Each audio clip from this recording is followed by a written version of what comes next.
One of the greatest joys of ministry for my husband and I is that we get to work with Native Americans. I think as a white dominant culture, we're used to doing the talking, to leading the conversation, to filling any silence.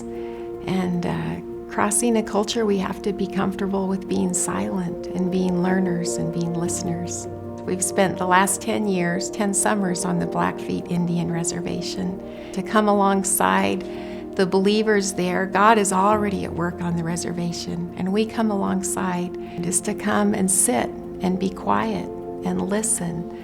And oftentimes when I'm quiet and I don't have a lot of questions, pretty soon, like my friend Sia, Kicking Woman, will begin to talk to me and tell me about her life. On campus, the same thing. As I sit across from a student, it took from August until March of building this relationship where she felt safe, where she felt like she could trust me. And then for her to say, I've never told anyone, but the freedom that came as she began to tell her story. So we've learned a lot about family, a lot about relationships, a lot about sorrow and grief, and just the importance and the value of being with people. Several years ago, a student that was involved in Nations, her brother died at home in a fire, a tragic accident. Well, I knew I needed to show up. Her reservation was 8 hours away, so 2 other students and I drove and spent the day at the wake with this friend of ours. And I learned so much as I sat there. I was the only white person in the group, but I learned so much how they love people well, and just to be there for this friend who lost her brother. That relationship has continued. It grew deep.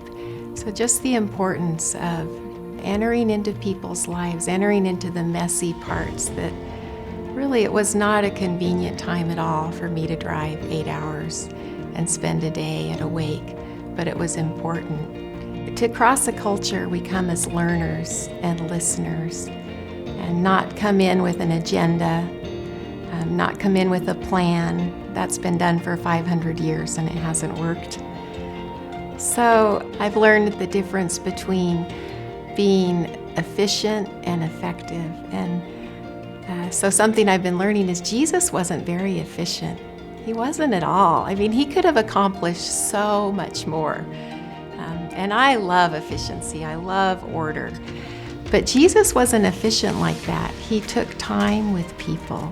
And throughout Scripture, he would look, and then he would have compassion, and then he would act.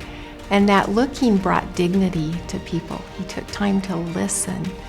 And that's just been something I've been learning, is that ministry is not always efficient, but my encouragement is the first step is to take time to look, to give people dignity, to listen, to love them well.